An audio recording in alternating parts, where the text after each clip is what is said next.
The Easterlings, folk of the East, the Swarthy Men of the First Age. Welcome to The Broken Sword, your YouTube home for The Lord of the Rings and J.R.R. Tolkien.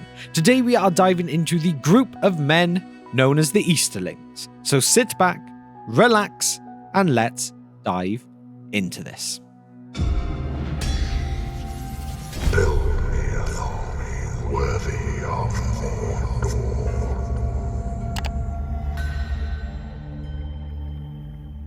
First things first, do not forget to smash that like button and subscribe to the channel so that you can join the ever-growing Brohirrim. At the first rising of the sun, the younger children of Iluvatar awoke in the land of Hildorian in the eastward regions of Middle-earth. But the first sun arose in the west, and the opening eyes of men turned towards it, and their feet as they wandered over the earth for the most part strayed that way. The Easterlings. The men from the eastern part of Middle-earth, if you really couldn't have guessed that. These were constant enemies of the Free Peoples, being the darker and more corruptible side of the race of men. These were what were considered the less civilized people of men, and they would first wake in the First Age in the land of Hildorian, which is the name of the land in the farthest eastern part of Middle-earth. It was said that this land was the first that Morgoth went to, and so he had put his darkness over it, his shadow, making it all but impossible to live there in peace. Nearly all the hearts of these men were corrupted. This is what caused the Edain to move to the western parts of Middle-earth, and this started the separation of men in Arda. There is not really much worth noting about them in the First Age, except that towards the end of the age, a group that were labelled as the Easterlings too travelled west, but there was a split in their loyalties. One section of them followed a man named Bor, and he led those faithful to the Eldar during the Battle of Unnumbered Tears, or the Nerneath Anodiad. Then there was also Ulfang, who led those with secret loyalty to Morgoth, betraying the Sons of Feanor at a crucial moment during the Nerneath Anodiad. Although little to nothing is known really of this Ulfang, it can be thought that he was the one of the original folk of the East who set the foundations of what many would know the Easterlings to be like in later ages. As we move on into the Second Age now, after Sauron escaped the judgment of the Valar and fled into Middle-earth, he turned to these men, as well as those in the south, to regrow his strength. Under the leadership of Sauron, they built many buildings and advanced their way of living. This led them to becoming more numerous as an army, while also being armed with new iron weapons as well. They followed Sauron for two real reasons. Some of them were simply corrupted. There was darkness in their hearts, and Sauron knew how to exploit it. But also out of fear, as their belief in him was that he was like a god. Almost the god. That's how they came to see him. As the Dark Years continued in Middle-earth, Sauron helped forge the Rings of Power, with his plan of course being to dominate all those who wore them. He gave one of these to an Easterling lord named Kumul, being the only really named man who received one of these powerful rings. This helped the Black Easterling to gain more power and grow the reputation of Sauron amongst his fellow Easterlings.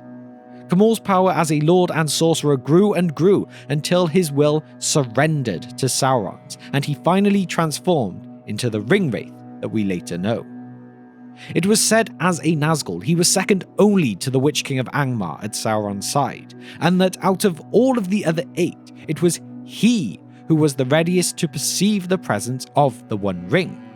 However, his power was also extremely lessened, with him being confused by daylight. So at night time, he was great. Daytime, not so much.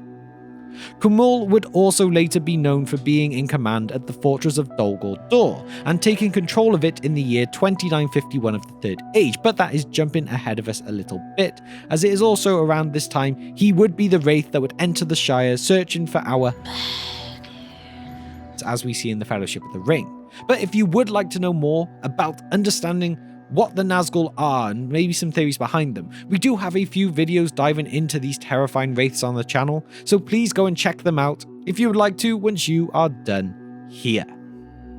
As we properly pass time into the Third Age now, going into the aftermath of Sauron's defeat in the War of the Last Alliance, the Easterlings became a lost group of people.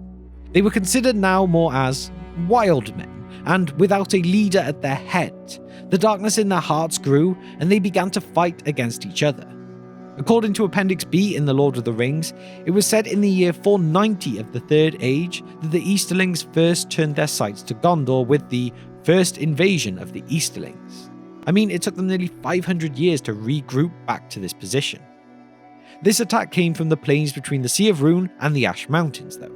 However, it only took one more year before they suffered their first defeat, and that was against a man who was the son of the then King of Gondor, Tarostar, being son of Osterher. For this victory, Tarostar became known by the name of Romendasil. However, about 50 years later, in the year 541 of the Third Age, the Easterlings gained their revenge again by slaying him in battle. But things wouldn't stop there, as more revenge would be gained, this time by Romendasil's son, Turambar, when he not only destroyed large numbers of the Easterlings, but also drove them back into their own lands and took the area of Rhûn in the name of Gondor. Over the next period of time, the Easterlings would not venture too far away from the east, but would still be a constant nuisance for those men in the west. They would come to Rhovanion, harass the Northmen there, take up occupancy in Greenwood, the forest that would later be known as Mirkwood, and even went as far as the Vales of the Anduin. A lot of this started to happen at the same time as the coming of the shadow upon Dol Guldur, being around the year 1000 of the Third Age. In fact, it was this movement that led the hobbits to leave these lands permanently and travel west. It was during the rule of the 17th King of Gondor, Narmasil I, between 1226 and 1294, that the Easterlings began to wage war on Gondor once again. It was in the year 1248 specifically, an Easterling army marched in the lands between Rhovanion and the Sea of Rhûn, but these were defeated again, losing many of their camps and settlements east of the Sea of Rhûn once more. Records from Gondor about this group appear to disappear for some time after this point, though. However, by the year 1856, the Easterlings, who had now formed a group known as the WynaHiros, would bring victory to their people after defeating Gondorian armies in this time that realistically had been weakened badly by the Great Plague that had hit Gondor, Rhovanion, and Eriador. However, once again, it would take less than 100 years for Gondor to reclaim any lands that they had lost. In 1944, they would ally themselves with the Haradrim of Near Harad and the Variags of Kant, but they would get overconfident from just one victory, and they would get counterattacked during the celebrations of that victory and be defeated without too much difficulty.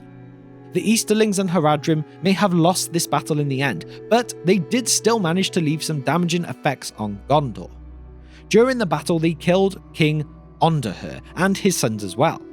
It was these killings that began the events to break in the line of the kings of Gondor, leading them, of course, then to be ruled by the stewards for many, many years. From here, the Easterlings stepped back for a time though, as Sauron grew in power as the Necromancer in Dol Guldur, creating a strong alliance with him and kind of just waiting for his commands at this point. There was also another clan of Easterlings who became known by the name of the Balcoth next though. They lived in the land southeast of the forest known as Mirkwood, and they were a fierce group of people, but also a little bit crude. They would often raid through the forest as far as the Vales of Anduin, and would continue to receive more and more reinforcements from the main Easterlings in the east. Their greed to expand and gain more became too much for them though. They would attempt to invade Calinardon in northern Gondor in the year 2510 with the help of some orcs, but they would get defeated convincingly by the reinforcements of the Eothead led by Eol. Their forces could not match the horsemen and were just destroyed. Revenge would be gained 35 years later as a new attack came in the newly formed lands of Rohan though, where they managed to take down Eol himself. Revenge seems to be a very big thing in the histories of the Easterlings. After this time though, the Easterlings were beginning to dwindle, but when Sauron in the form of the Necromancer was driven from Dol Guldur during the time of the Hobbit adventures, he did retreat to the east. Here, he managed to reform and secure those strong alliances with various tribes of the Easterlings, and it was due to this that by the time of the War of the Ring, it was really that all the Easterlings were exclusively serving Sauron in Mordor, alongside that of the Haradrim and the Variags. They do in fact take part in both of the Battle of the Pelennor Fields in the south and the Battle of Dale in the north, as they are described in the Lord of the Rings as. Hard fighting and long labour they had still, for the Southrons were bold men and grim, and fierce in despair, and the Easterlings were strong and war-hardened, and asked for no quarter. And so in this place and that, by burned homestead or barn, upon hillock or mound, and a wall or on field, still they gathered and rallied and fought until the day wore away. They may have fought hard, but after Sauron's defeat, these men were subdued by the new kings of Gondor and Rohan, King Elisar and King Eomer. So there we have it, we have reached the end of our little dive into who the Easterlings are. You could say they were doomed from day one, having attempted to try and stay in the lands that Morgoth had come and put his shadow upon in the early days. However, there were still some early members who did fight on the side of good, so I'm sure there was always a chance at redemption if only they could have just had a leader as great as someone like Aragorn for their people during those darker times. They may have been a more primitive people as a culture, but they showed they could still stand toe-to-toe with some of the greater Gondorian armies. And even the known Easterling that became a Nazgul, Khamul, was one of the greatest of the Nine too, a sign that these people really could have done great things if only they had been able to take a lighter path. They entered Beleriand after the Dagor Bragollach, fought on both sides of the Nenea Thanodiad, and were rewarded with land by Morgoth and oppressed by those people of Hador who survived. They survived the Second and Third Ages, continuing to fight all through the War of the Ring, but in the end they seemed destined to fight on the side of evil, and so, the side that would lose. With that now though, it is time for my question of the day, which is, how do you feel about Peter Jackson's portrayal of these people? Personally, I absolutely love the designs they were given. I think their armor is some of the coolest in all of the movies. I do just wish we got to see a bit more of them. But let me know your thoughts and opinions on this in the comment section down below. And now to shout out our patrons. You guys have been incredible in supporting our short film, and we cannot thank you enough. We have the Divine Power tier members of Kevin and Abram, the Fire Demon tier members of Nashith and Gregory, and the Wizard Staff tier members of John, Andrew, Jennifer, Hunter, and David too. Every single one of you is a true legend of the Brohirrim. Finally, if you have managed to reach the end of the video with me today and you are enjoying what you see on the channel, please hit that subscribe button with the bell icon too, so that you can be notified of all future uploads. And so, thank you for spending just some of your time with me today, and I will see you next time on The Broken Sword.